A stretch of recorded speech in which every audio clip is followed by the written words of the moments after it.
A charge Q is placed at the centre of the line joining two equal charges Q।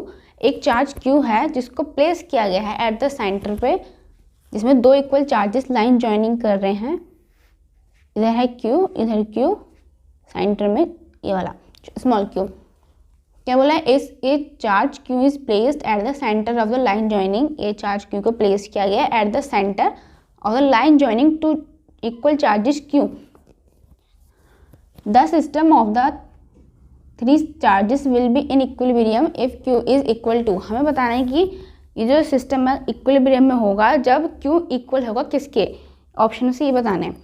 हम इस पूरी distance को मान लेते हैं कि ये r है, तो यहाँ से यहाँ तक की कितनी हुई? r/2।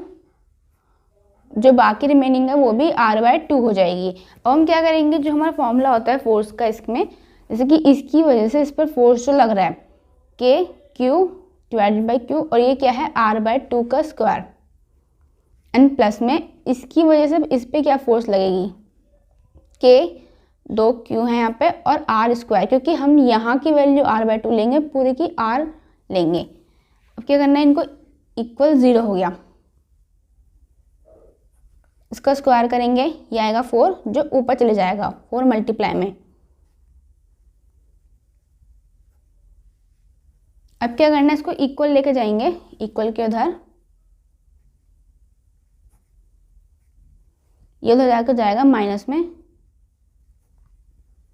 r² से r² कट, k से k कट, एक q से एक q कट, यहाँ पे क्या बचा 4q इक्वल -q। सो q की वैल्यू क्या आएगी -q/4। जब ये वैल्यू होगी तब सिस्टम इक्विलिब्रियम में हो जाएगा। Two small spheres each carrying a charge Q are placed r metre apart. दो स्मॉल स्फेयर्स हैं, मान ली Q है और ये Q है, इन दोनों को r डिस्टेंस पे अपार्ट रख दिया गया है। If one of the sphere is taken around the other one in a circular path of radius r। मतलब जैसे एक स्फेयर ये है तो दूसरा वाला स्फेयर जो है वो ऐसे ऐसे मतलब सर्कल ही उसमें इसके चारों तरफ घूम रहा है। In a circular path of radius r, कुछ r से घूम रहा है। The work done will be equal to, जो वर्क डन होगा हमारा क्या होगा? वर्क डन जो होता है वो होता है W = F × d cos theta. ठीक है, अब जब यहाँ पे अगर हम देखें ये पॉइंट से मान लो स्टार्ट करके चला ये वाला स्फेयर, यहाँ से चलता है, वो घूम के वापस इसी जगह पे आ जाता है, तो इससे क्या होगा, जो डिस्प्लेसमेंट है वो 0 हो जाएगी। डिस्प्लेसमेंट 0 कैसे होगी? क्योंकि अगर हम एक्चुअली देखें कि जो यहाँ से पॉइंट A से उसने स्टार्ट किया, मान लो ये पॉइंट A है, A से स्टार्ट करके वापस A पे ही आ रहा है, तो इसका मतलब उसमें कोई डिस्प्लेसमेंट नहीं हुई है। हमारे अकॉर्डिंग तो हुई है कि वो होती है डिस्टेंस। अगर उसने जो कवर किया वो डिस्टेंस है और वो इनिशियल पोजीशन पे था एंड फाइनल पोजीशन पे वापस आ गया उसी पे ही, तो डिस्प्लेसमेंट जो हमारी 0 हो जाती है। तो इस केस में जो वर्क होगा वो क्या होगा, 0 हो जाएगा। 2 points P and Q are maintained at the potential of 10V and -4V respectively। 2 points है P और Q जिसका पोटेंशियल 10V और दूसरे का -4V है। The work done in moving 100 electron from P to Q is, हमें work done निकालना है जब 100 इलेक्ट्रॉन मूव कर रहे हैं P से Q की तरफ। देखो वर्क डन के लिए एक फॉर्मूला होता है F.D, दूसरा होता है Q × V। हम फोर्स तो नहीं लिख सकते क्योंकि फोर्स रिलेटेड कोई चीज़ नहीं हमारे पास पोटेंशियल से रिलेटेड है, तो हम ये वाला फॉर्मूला यूज़ करेंगे। ठीक, सो वर्क डन निकालना था, Q जो होता है वो इक्वल N × EV होता है। तो N इसने बोला है 100 इलेक्ट्रॉन, तो 100, ये 100 हो गई N की वैल्यू और E की वैल्यू हो गई ये वाली। और हमें क्या करना है, V की वैल्यू को रखना है। 2 वैल्यूज दी हुई है, तो क्या करेंगे, फाइनल माइनस इनिशियल, सो ये हुआ 100 E मल्टीप्लाई कितना हो गया, ये हो गया 14V। ज़रूरी नहीं कि V लिखो, पर 14 हो गया 100। अब इसकी वैल्यू को अगर हम खोलें तो इलेक्ट्रॉन की वैल्यू होती है -1.6 × 10⁻⁻19 और माइनस का 14। अब इसमें मल्टीप्लाई करनी है, माइनस से माइनस कट, मतलब पॉजिटिव हो गया दोनों मिला के, जब इसमें मल्टीप्लाई करेंगे तो आएगा 2.24 इंटू 10 की पावर -16 J, जो कि वर्क डन की यूनिट जूल में होती है। Two charge sphere of radii 10 centimetre and 50 centimetre are connected by a thin wire. दो चार्ज स्फेयर हैं जिनकी रेडियाई जो है इसकी है 10 सेंटीमीटर और दूसरे की है 15 centimetre, are connected by a thin wire. Thin wire से सपोज से कनेक्ट कर दिया है यहाँ पे इसको। No charge will flow if they have, कोई चार्ज फ्लो नहीं होगा इनके पास, क्या होगा, इफ दे हैव, ये चार ऑप्शंस दिए हुए हैं। जब सेम चार्ज होगा दोनों पे, या सेम पोटेंशियल, सेम एनर्जी या same field on their surface. जब भी किसी भी, जैसे कि सेकंड चैप्टर के क्वेश्चंस में जब भी ये बोला जाए कि दो स्फीयर्स उनको हमने कनेक्ट कर दिया है, तो उस टाइम पे क्या होता है, जो उनके पोटेंशियल डिफरेंस है ना वो इक्वल हो जाते हैं। भाई ये सबसे मेन चीज़ होती है इसमें याद रखने वाली, जब भी दो स्फीयर को वो कनेक्ट करता है तो उनके पोटेंशियल जो है वो इक्वल हो जाते हैं। अगर V1 जो होगा वो इक्वल V2 हो जाता है, तो इस वजह से क्या होगा, the same potential. Electric potential V at any point O X Y Z all in metres in space is given by V equal 4x square volt. मतलब ये दिया हुआ है कि एक इलेक्ट्रिक पोटेंशियल V है वो एट एनी पॉइंट O, किसी भी पॉइंट पे हो सकता है, जो भी इसके एक्स वाई जेड सब मीटर्स में है। इन स्पेस इज गिवन बाय, ये वैल्यू आपको दी है पोटेंशियल की। तो इलेक्ट्रिक फील्ड निकालना है at the potential, electric field निकालना है जिसमें कि डिस्टेंस दी हुई है 1 metre, 0 metre, 2 metre. In volt metre is क्या होगा, तो जो फॉर्मूला हमारा इलेक्ट्रिक फील्ड का पोटेंशियल के साथ होता है वो होता है -dV डिवाइडेड बाय अपॉन में dx। ठीक, तो हमें क्या करना है, यहाँ पे हमें इसका डिफ्रेंशिएशन करना है। ई रखा है यहाँ पे, इसका डिफ्रेंशिएशन करेंगे, माइनस को से रहने दो, v की जगह 4x स्क्वायर रख के dx हो गया। हम इसका डिफ्रेंशिएशन करेंगे तो क्या होगा, जो पावर है वो आगे चली जाएगी और पीछे की पावर कम हो जाएगी, जैसे कि ये हो जाएगा, माइनस तो ऑलरेडी था ही, तो ये बन गया -8x,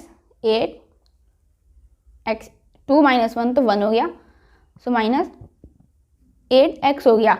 और इसमें जो वैल्यू दी हुई थी हमें ये है x की वैल्यू, ये y की, ये z की। सो ये -8 और उस पर 1 लिखेंगे, सो -8 आ गया। तो जिस वजह से क्या हुआ, जो e की वैल्यू है -8 हो गई। लेकिन किसके लिए होगी वो, क्योंकि हमने x एक्सिस की रखी थी, -8 along negative x axis. A hollow metal sphere of radius 5 cm is charged so that the potential on its surface is 10 V। एक होलो का मेटल स्फेयर है जिसका जो रेडियस है वो गिवन है 5 सेंटीमीटर और बोला है कि उस पर जो पोटेंशियल है उसके सरफेस पे है 10 V। The potential at the centre of the sphere is, हमें उसके सेंटर पे बताना है। जैसे मान लो ये है कोई भी होलो स्फेयर और इसके जो सरफेस पे यहाँ पे पोटेंशियल 10 V है, हमें सेंटर पे बताना है क्या होगा। एक चीज़ याद रखना, जैसे कि कोई भी चीज़ गिवन होती है और उसमें बोला जाता है कि उसके सरफेस पे इतना पोटेंशियल है, तो हमको सेंटर पे जब बताना हो तो उतना ही रहता है, कभी भी चेंज नहीं होता है। सपोज वो कभी कभी आपको वैल्यू चेंज करके दे दे यहाँ पे, लेकिन आप हमेशा याद रखना जो पोटेंशियल जो सरफेस पे है वही उसके सेंटर पे रहता है। तो पोटेंशियल क्या रहेगा, 10 V ही रहेगा। Charges +6 and -4 are placed 15 centimetre apart as shown. दो चार्जेस है, +6 है और सेकंड -4 है, जिनको 15 सेंटीमीटर पर रखा गया है। At what distance from A to its right, A से राइट की तरफ चले तो द इलेक्ट्रोस्टैटिक पोटेंशियल इज 0। वो डिस्टेंस हमें निकालनी है कि जिसमें अगर हम A से राइट की तरफ चलते हैं तो इलेक्ट्रोस्टैटिक पोटेंशियल जो हमारा वो 0 होना चाहिए। हमें पता है कि जो पोटेंशियल का जो फॉर्मूला होता है वो होता है KQ डिवाइड बाय R। तो हम क्या करेंगे, हम पहले वैल्यू को कंसिडर करते हैं। जैसे कि ये है हमारे पास A और इधर है B, जैसे ये पूरी 15 है, हम इसको सेंटर से कंसिडर करेंगे। या तो हम पहले इसको x कंसिडर करते हैं, सेकंड टाइम 15 - x कंसिडर कर लिया।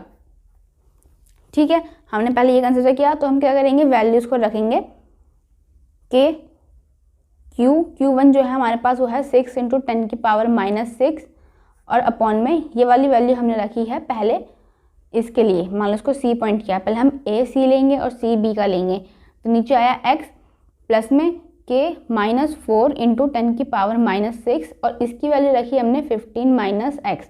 अब ये इक्वल में गया,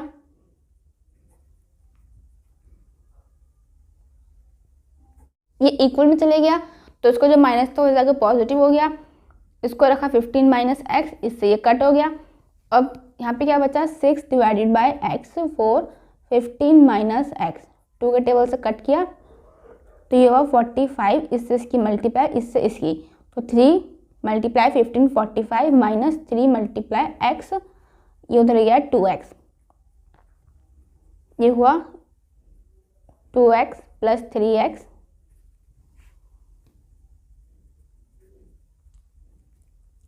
तो 45 डिवाइड बाय 5x, x की वैल्यू जो है एक 9 आई है, लेकिन ज़रूरी तो नहीं है हम यही कंसिडर करें, क्या पता हम इसको कुछ और कंसिडर कर ले। जैसे कि फर्स्ट केस में ये वाला कंसिडर किया था, सेकंड केस में हम कंसिडर कर रहे हैं इसको x कंसिडर कर रहे हैं और इसको x माइनस 15 कंसिडर कर रहे हैं, ठीक है।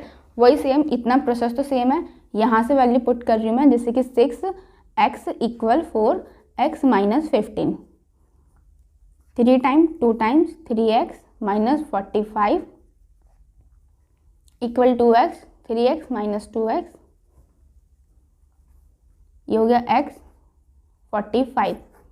तो जो वैल्यूज़ है एक 9 हो सकती है, दूसरी 45 हो सकती है, और जो तीसरी वैल्यू है वो निकलेगी आपकी क्या, इन्फिनाइट पे निकलेगी, क्योंकि हमारा कहीं भी हो सकता है, एक तो इन्फिनाइट पे मतलब कुछ भी पोजीशन हो सकती है उसकी, एक 9 हो गई, एक 45 हो गई, एक इन्फिनाइट हो गई।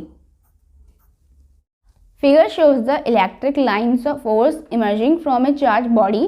फिगर में आपको शो किया गया है ये इलेक्ट्रिक लाइन्स है, ये वाली जो लाइन्स है ये इलेक्ट्रिक लाइन्स है, और इसमें बोला है कि if the electric field at A and B are E A and E B, यहाँ पे ई ए है और ये वाली ई बी है respectively, if the displacement between A and B is R, then हमें बताना है कि किस में इलेक्ट्रिक फील्ड ज़्यादा होगा। इसमें एक चीज़ होती है कि जैसे ये पॉइंट है हमारा ए, ये वाला पॉइंट है हमारा बी, तो इसमें क्या होगा, जो पॉइंट इलेक्ट्रिक फील्ड लाइन के जितना पास होता है ना उसमें उतनी ज़्यादा वो होगी। जैसे ये वाली लाइन है ए जो है ये इलेक्ट्रिक लाइन्स का ज़्यादा पास है, सो इसमें जो इलेक्ट्रिक फील्ड है वो ज़्यादा होगा एज़ कम्पेयर टू बी, मतलब ये ज़्यादा एक्सपीरियंस करेगी वहाँ पे इलेक्ट्रिक फील्ड, क्योंकि इसके पास से जा रहा है और बी के पास देखोगे तो ये दूर है, ये ज़्यादा डिस्टेंस कवर कर रहा है, ये कम डिस्टेंस कवर कर रहा है, तो इसमें जो होना चाहिए वो ये होगा। ABC is an equilateral triangle, charges plus Q are placed at each corner, the electric intensity at O will be. हमें ABC एक इक्विलेटरल ट्रायंगल दिया हुआ है जिसमें कि चार्जेस Q जो है वो प्लेस किया गया है तीनों पॉइंट्स पे, इलेक्ट्रिक इंटेंसिटी पूछी है एट O विल बी। इसमें हमें क्या करना होगा, जैसे हमारे पास ऐसे है गिवन, ठीक है, हम 3 चार्जेस का एक साथ नहीं लेंगे, किसी 2 का मैग्नीट्यूड लेंगे, ठीक, जैसे कि ये और ये है, इन दोनों को अगर हम बीच में से कवर करके देखें तो इसका जो मैग्नीट्यूड है ए और सी का जो मैग्नीट्यूड है हम ये लेंगे, इधर आएगा, क्योंकि जब हम रूट करते हैं तो मैग्नीट्यूड उनके सेंटर पे आता है। जैसे मान लो कोई 2 पॉइंट्स आपको से गिवन होते हैं तो मैग्नीट्यूड आपका इस पे आता है, बीच वाले पे।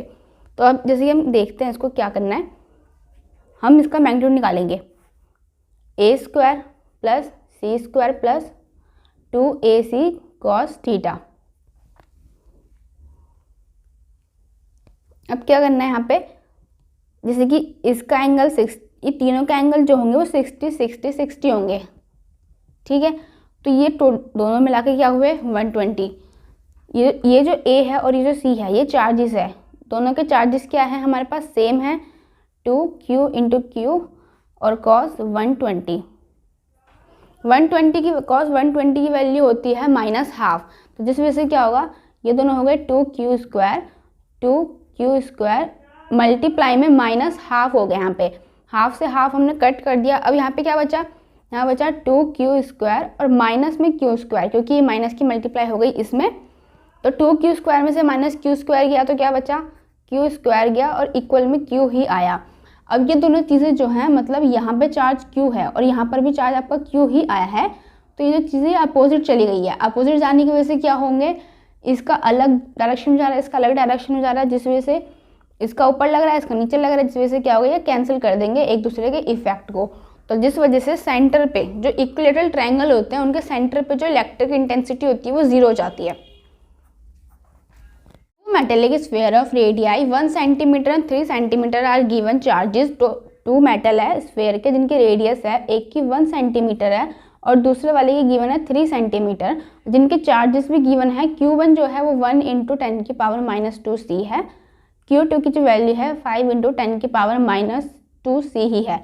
If these are connected by a conducting wire, इन दोनों को कनेक्ट किया, कनेक्ट करने पे क्या हुआ, जैसे Q1 + Q2 हो गया। अब जो यहाँ पे चार्ज है जब भी आप कनेक्ट करोगे तो इनको प्लस कर देना। सो 5 × 10⁻²c ये हो गया 4 × 10⁻²c। अब जो फाइनल चार्ज है वो बिगर पे ये, अब हमें निकालना है the final charge on the bigger sphere is. ये जो ये फाइनल चार्ज नहीं है, ये हमारा इनका वो है। अब हमें क्या निकालना है, फाइनल चार्ज। जब भी हम फाइनल चार्ज निकालेंगे देखना है कि बिगर स्फीयर पे निकालना है, ठीक है। तो क्यों हम यहाँ पे, ये हमारा फाइनल है और हमें निकालना है किस पे, बिगर स्फीयर पे। तो बिगर स्फीयर की रेडियस क्या है, 3 सेंटीमीटर। तो R2 ऊपर रखना है और नीचे क्या करना है, दोनों जो रेडियस है वो प्लस कर देनी है और मल्टीप्लाई में जो चार्ज हमारा टोटल वैसा निकला था उसको रखना है। सो ये हुआ 3/4, 4 × 10⁻², 4 से 4 कट। सो जो चार्ज निकला है वो निकला है 10⁻²c, ये निकला है बिगर स्फीयर पे। वैसे तो हमारा आंसर यहीं ख़त्म हो चुका है। अगर मान लो वो बोलता कि हमें स्मॉल वाले पे निकालना है तो कैसे निकलता, तो हम क्या रखते, स्मॉल वाले की रेडियस रखते ऊपर, नीचे आ जाता 4 क्योंकि 1 + 3 और जो टोटल चार्ज हमने निकाला था वो ये। सो 4 से 4 कट, 1 × 10⁻²c हो गया। अब देखो ऑप्शन में ये वाला भी है, ये वाला ऑप्शन भी है, ये वाला ऑप्शन भी है, पर ध्यान रखना है कि कैसे निकालना है। जिस स्फीयर पे हमें निकालना होता है ना चार्ज, बिगर स्फीयर पे निकालना है तो बिगर की रेडियस ऊपर, जिसका निकालना होता है उसकी रेडियस ऊपर। ये टोटल वाला हमें छोटे पे निकालना था, अगर जो स्मॉल स्फीयर पे निकालते हो तो R1 ऊपर, नीचे टोटल, यहाँ पे टोटल चार्ज।